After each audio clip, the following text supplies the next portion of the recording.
বাঙালির সর্বকালের প্রিয় রসের মিষ্টি রসগোল্লা। রসগোল্লা নামটাই যথেষ্ট।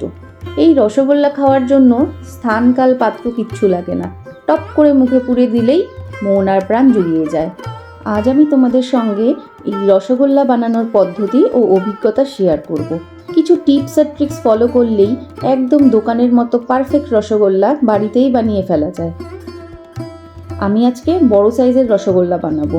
তার জন্য 2 লিটার কাউ মিল্ক নিয়েছি। এবার দুধটা হাই ফ্লেমে ভালো করে জাল দিতে হবে। একবার ফুটে উঠলেই গ্যাসটা বন্ধ করে দিতে হবে। এবার 1 মিনিট মতো দুধটা নাড়িয়ে যেতে হবে, না হলে দুধের উপরে সরের প্রলেপ পড়ে যাবে। এবার ছানা কাটানোর জন্য 4 চামচ ভিনিগার আর 4 চামচ জল একসাথে গুলে নিতে হবে। এখন দুধের মধ্যে একটু একটু করে জল আর ভিনিগারের মিশ্রণ মেশাতে হবে আর দুধটা নাড়িয়ে যেতে হবে যতক্ষণ না দুধ কেটে ছানা হচ্ছে। ভিনিগারের বদলে লেবুর রস দিয়েও ছানা কাটানো যায়।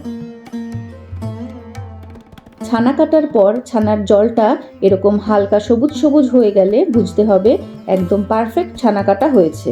ছানা কেটে যাবার পর 1 কাপ ঠান্ডা জল দিলে জলের টেম্পারেচার কমে যায়, এতে ছানা শক্ত হয়ে যায় না, নরমই থাকে। এবার একটা ঝুড়ির ওপর খুব পাতলা সুতির কাপড় বিছিয়ে ছানাটা ঢেলে দিতে হবে। কাপড় পাতলা হওয়া খুব গুরুত্বপূর্ণ, না হলে ছানা থেকে ভালোভাবে জল ঝরতে পারবে না। এবার ছানাটা জল দিয়ে ভালো করে ধুয়ে নিতে হবে, এতে ভিনিগারের গন্ধ আর টক ভাবটা চলে যাবে।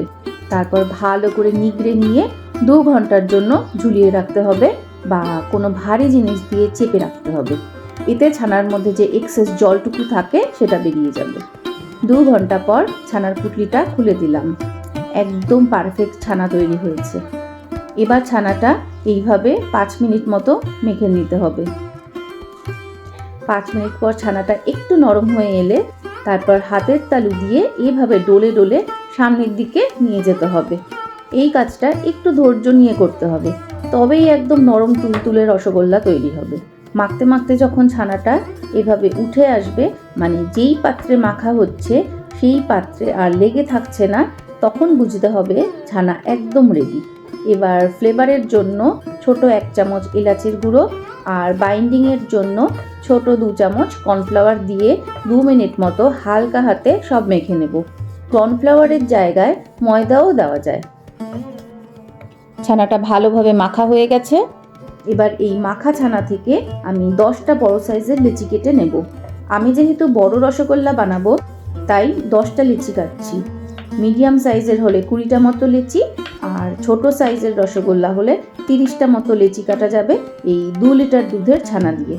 এবার ছানার লিচিগুলো হাতের সাহায্যে ভালো করে গোল গোল বলের মতো বানিয়ে নিতে হবে।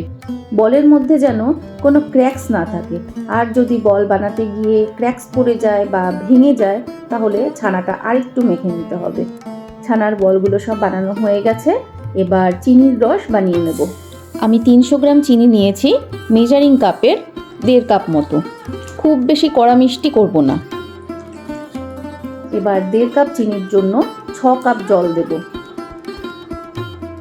ফ্লেভারের জন্য চিনির রসে 2টো এলাচ ফাটিয়ে দিলাম। এবার চিনির রসটা হাই ফ্লেমে ফুটতে দিতে হবে। চিনির রস টকবক করে ফুটে গেলে ছানার বলগুলো একটা একটা করে ফুটন্ত রসের মধ্যে দিয়ে দেব। এই পর্যায়ে জলের টেম্পারেচার আর গ্যাসের ফ্লেম দুটোই হাই থাকবে, ফ্লেম একদম কমানো যাবে না। ছানার বলগুলো সব ছাড়া হয়ে গেলে ঢাকনা দিয়ে ঢেকে 10 মিনিট ফুটতে দিতে হবে। 10 মিনিট পর ঢাকনা খুলে খুব আলতোভাবে হাতা দিয়ে বলগুলো উল্টে দিতে হবে। তারপর আবারও ঢাকনা দিয়ে 15 মিনিটের জন্য ছানার বলগুলো ফুটতে দিতে হবে। গ্যাসের ফ্লেম কিন্তু হাইতেই থাকবে।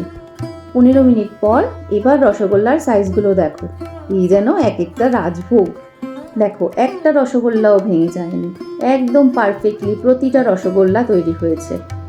এবার গ্যাসের ফ্লেম লো করে আরও 5 মিনিট ঢাকনা খোলা অবস্থায় রসগোল্লাগুলো এইভাবে ফুটতে থাকবে। 5 মিনিট এইভাবে ফোটার পর গ্যাসের ফ্লেমটা বন্ধ করে দেব। এবার একটা আলাদা পাত্রে রসগোল্লাগুলো তুলে নিয়ে 7 থেকে 8 ঘন্টা এভাবে রেখে দিতে হবে। আমি কিন্তু রসগোল্লা বানানোর রসের মধ্যেই রসগোল্লাগুলো ডুবিয়ে রেখেছি। আলাদা করে কোনো চিনির রস তৈরি করিনি। অনেকবার এক্সপেরিমেন্ট করার পর এরকম পারফেক্ট রেজাল্ট পেয়েছি। সত্যি বলতে আমাদের বাড়িতে এখন আর দোকান থেকে রসগোল্লা কিনে খাওয়াই হয় না। তোমরাও একদিন এইভাবে রসগোল্লা বানিয়ে ফেলো আর বাড়ির সবাইকে চমকে দাও। 8 ঘন্টা পর রসগোল্লাগুলো রসে ডুবে একদম টইটুম্বুর। দেখো তাহলে কত সহজে বাড়িতেই দোকানের মতো পারফেক্ট রসগোল্লা বানিয়ে ফেলা যায়, শুধু কয়েকটা বিষয় একটু লক্ষ্য রাখলেই। সাজানোর জন্য কয়েকটা কেশরের ধাগা দিয়েছি। খাওয়ার সময় একটু কেশরের ফ্লেভারও পাওয়া যাবে। এলাচ আর কেশরের এই মিক্স ফ্লেভার রসগোল্লার টেস্ট একদম স্বর্গীয় করে তোলে। আর আজকের এই রসগোল্লা বানানোর পদ্ধতি তোমাদের কেমন লাগলো কমেন্ট করে জানিও। ভালো লাগলে একটা লাইক ও শেয়ার করো আর আমার চ্যানেলটা সাবস্ক্রাইব করো।